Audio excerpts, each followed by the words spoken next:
Is it better to drive in the city for Doordash or somewhere more like rural, more suburban? What are the pros? What are the cons of each? Let's talk about that today.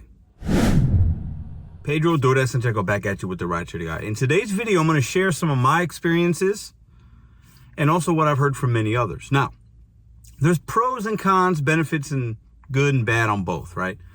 In my market of St. Louis, Missouri, not a huge city, but definitely very densely populated, definitely an urban metropolitan city with a lot of restaurants, a lot of good things. That's the benefit of being in the city is you can keep your miles low.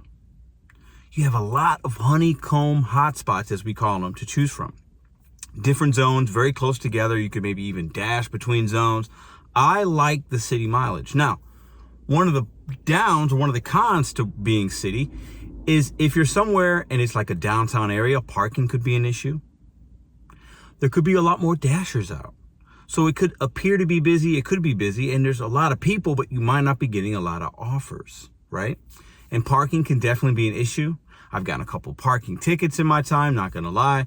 But at the end of the day, if you learn that market within that city or that downtown area, you know where to park, when to park, and how to make your money. And you can keep your miles low, which is the biggest thing for me when you're working in the city for DoorDash or any gig app, the mileage. Because if your mileage is low, your profits are gonna be higher. Another benefit I really like about the city driving is obviously you're gonna have more restaurant opportunities, maybe even grocery, pay and shop orders, things like that. But I like it because you have a good mix of some of the fast food joints like Chick-fil-A, McDonald's, maybe Burger King, White Castle, it could be Wendy's, whatever, right?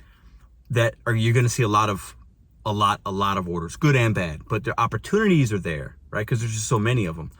But really the game changer for me is when you're in a city or a metropolitan densely populated area, you're going to have a lot of also mom and pop local joints.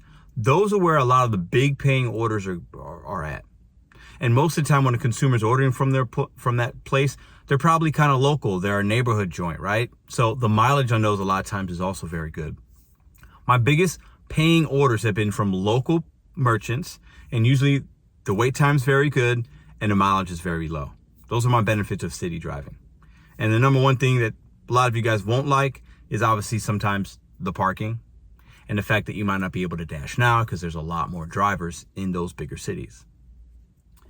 Now, as far as rural driving goes or suburban driving, many of you guys tell me you have to drive 20, 30, 45 minutes to get to a zone that you could even work in or make money in, right? So right off the bat for me, when I've tried to drive in more of a rural suburban area, I've driven in places like Virginia, which has both rural and city, parts of Ohio, Indiana, Kentucky. I've taken some dashes in those areas. And the one thing I notice is there's one, maybe only two zones.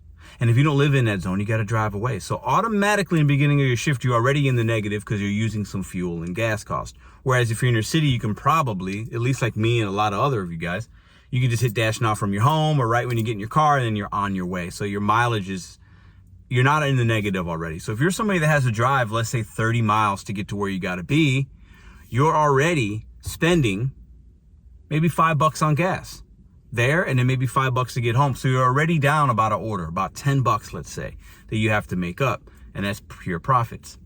Now, I will also say one thing I like about the suburban or rural areas is probably not as many dashers, highway miles. So not all miles are equal. So you might have some more miles here and there. You're going to have longer runs, longer trips, right? Bigger base pay possibly as well. So a lot of your rural or suburban area drivers tell me you see, hey, $10, $12, $15 orders, but sometimes they're going 10, 12, 15, 20 miles, right? But the cash flow's good. So if you can knock two of those out in an hour, you could be at a really good pace, right? But the one thing I think a lot of drivers tell me and what I've noticed is those highway miles.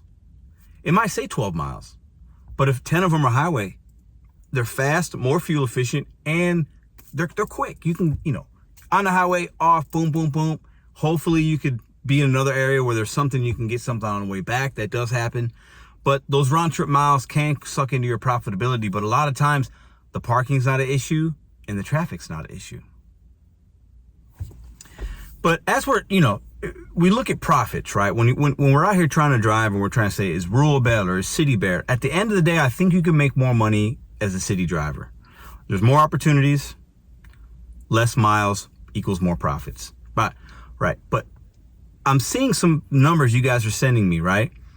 Some of the suburban rural areas can make good money at the end of the day, but they have to drive a little bit more, right? So that's why I give city the slight edge here for the most part. But at the end of the day, DoorDash is expanding. All these gig apps are expanding. Drop in the comments down below. Are you a city or rural/suburban driver? Have you done both? Which do you prefer? Share your experiences down below. But DoorDash is expanding. They're going to get into more rural and suburban markets. So that does mean more opportunities for possible drivers like you. And I'll leave this as my final thought. Miles to money ratio is big in the gig economy. A lot of us, for me, you got to be profitable. $2 should be about your average. But I also know if you're in a rural or suburban area, you might need to drop that down to $1, $1.50, right? You'll have some that are $2 or $3 if you're lucky. But I understand, and you have to understand, in your market, right? City versus rural/suburban is going to be different. Your miles to money in a rural suburban area might need to be closer to $1 for you to actually just be able to make some kind of money. And if you're city, you got to be $2.50 in my opinion. What do you guys think? Appreciate you guys. Drop a comment down below. If you're ever interested in driving for the gig apps, check the links in the description. If you want some more content, check out these videos coming up here. You guys have a fantastic day. See you next week.